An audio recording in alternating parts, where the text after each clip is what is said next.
So, shortened show today. It's because I got to get out of here and head to the Illinois State Capitol, where you've got fall veto session starting today. There's only 6 days left of the scheduled veto session, which you've got 3 days this week and then 3 days starting November 7th.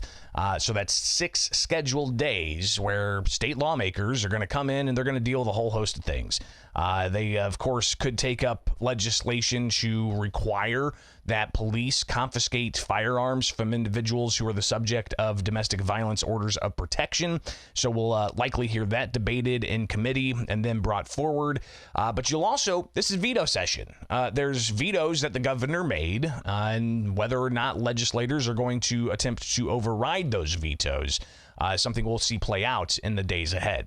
So again, you've got 3 days this week, starting today, where state legislators are going to be in session. I'll be there on the ground, tracking things. So of course, follow me on X, Bishop on Air. It's a great way to stay up to date throughout the day. But of course, we'll be talking about some of the highlights tomorrow morning here on YouTube and elsewhere.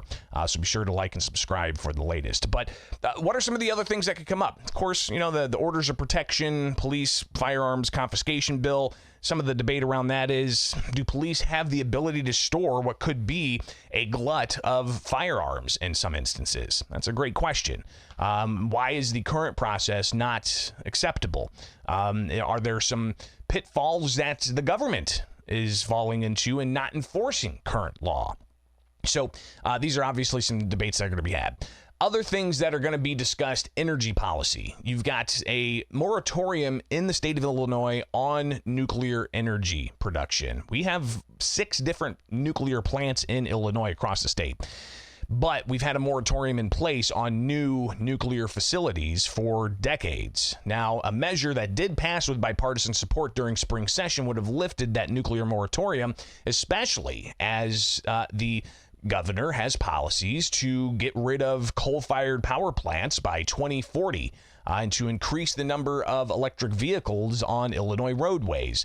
These are clearly some policies that cause concern with how reliable energy is going to be for a rural state like Illinois. I know I say rural. That's because 75% of the state is farmland. All right, so consider that. All you guys up there in Chicago and the suburbs, get it. You're real close together. But down in downstate, south of I-80, it's a lot of farmland, a lot of open prairie farmland. And it takes a lot to get from one place to the next. A lot of travel. And some people are concerned that if they're relegated to just battery-operated vehicles, that's not going to be efficient enough to help them haul hay around. It's not going to be efficient enough to help them get to work and then to the grocery store and to cart the kids back and forth from, one school to the next all across rural areas. So clearly there are some concerns, especially if you're going to have more and more demand on the power grid with fewer options like coal-fired power plants. So nuclear is one of those options to help fill it while people hope for, wind turbines and solar power.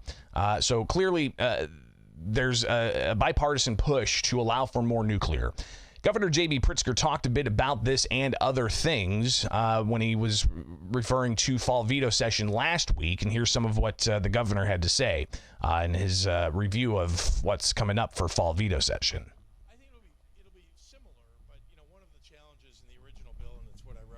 All right, we'll get this lined up again for you so I can get this turned up and go.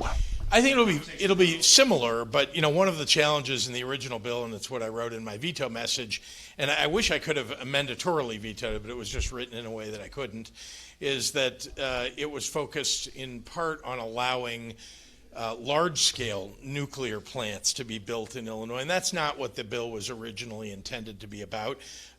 We do want to see small modular reactors, as they become available, allow us to build factories, manufacturing, other things that need a lot of power in central and southern Illinois, where nuclear power isn't normally available and where you'd have to draw some significant transmission lines to those locations. You don't need that with SMRs. So that's what I want to see introduced. It hasn't been introduced, that, as far as I know, an amended bill, and that's what I would sign. So the governor said last week he wasn't sure if there was a bill that was filed that would alleviate his concerns, but State Senator Sue Rezin, a Republican from Morris, has indeed filed a bill she says do allay some of the concerns from Governor J.B. Pritzker. So we could see a separate bill, not an attempt to override, but a completely separate bill that comes up to address the nuclear moratorium. So we'll see what happens there. Especially if it deals specifically with small modular reactors, which don't need the high power transmission lines to go all over the place and can actually be more close to a jurisdiction and so on. So we'll see. Another energy policy issue, high power transmission lines and whether companies like Ameren should have right of first refusal. Now, the proponents say this will save money. Opponents say it gives Ameren a monopoly. So we'll see how that debate goes. There's a few other measures, and the governor even talking about one in particular that he did an mandatory veto on that deals with food in public schools. Here's the governor. Well, I mean, I'm waiting for the legislature to act on the vetoes that the mandatory and full vetoes that I issued. We've got some, we've worked out on one or two bills, some compromise that I think we can get the full legislature to support and bring it back to my desk. There was the halal and kosher bill, as you may know, and that's one where there were some technical changes that really needed to be made to the bill. That's the religious dietary laws, fulfillment of people's need for religious dietary meals. And so we believe that the issues have been worked out, and so I'm hopeful that bill will reach my desk. So the governor, again, just a few other things that he's lined out that he hopes to see happen for fall veto session, again, which starts today. All right, so it's 3 days this week, 3 days starting November 7th, the final 3 days of calendar year 2023. And this is why that's important, because you have the Invest in Kids School Scholarship Program. That's a program that allows for individuals to give to a fund your private money, not tax dollars, your private money going into a fund that gives to families to be able to send their kids to a school of their choice. Get them out of a failing public school and put them into a thriving private school. And they would get a scholarship through the Invest in Kids School Choice Scholarship Program. Now, in exchange for that private donation, an individual can get a 75% Illinois income tax credit. This was all passed part of a compromise during the Rauner administration when they were changing a school funding formula. And the school funding formula allows for $350 million extra dollars each year to go to K through 12 schools across the state. Keep in mind, the average costs for K through 12 schools across the state is about $16,000.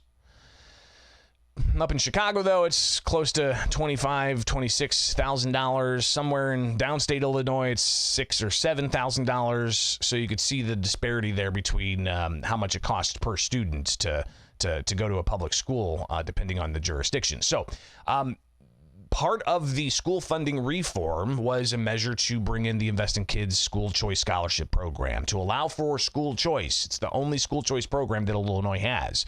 But at the end of this year, the end of the calendar year, December 31st, it's set to expire. That's why here in the next 6 scheduled days of this calendar year, the final 6 scheduled days, there is a push to extend the Invest in Kids School Choice Scholarship Program. Governor J.B. Pritzker last week said he will sign such a measure if it gets to his desk.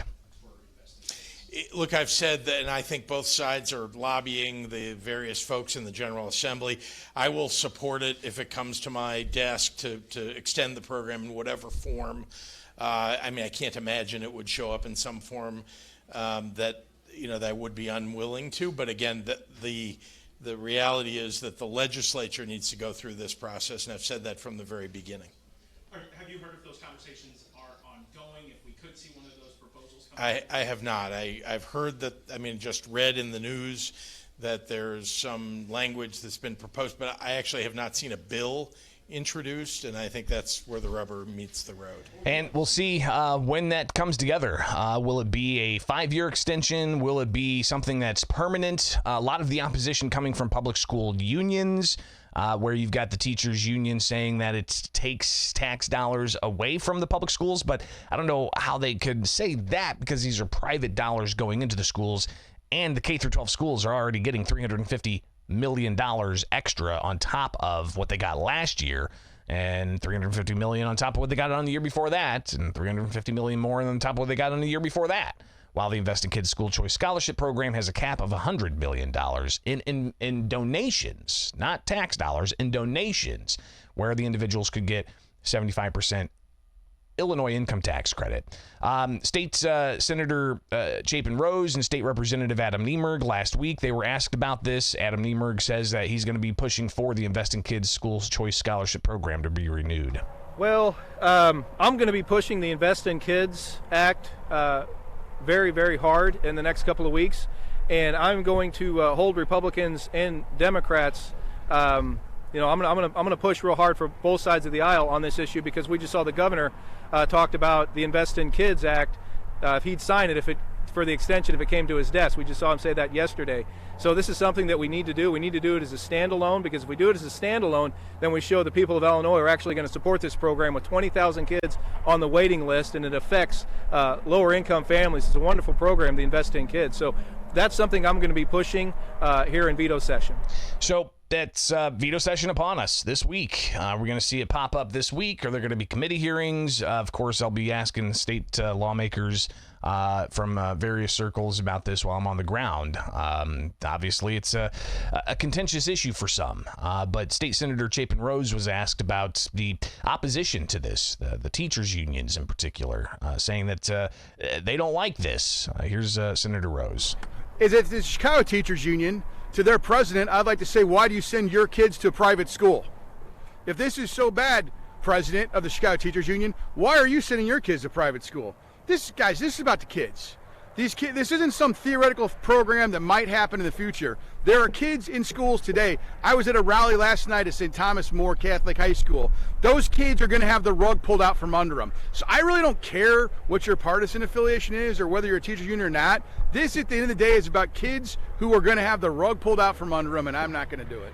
And, so clearly some passions behind all of this. And he's saying it's about the children. The teachers unions are saying it's about the public dollars for education. So we'll see where exactly all of that goes. Something else that could come up for fall veto session, they have typically people on site lobbying. Sometimes they have tables set up with informational material about different types of things.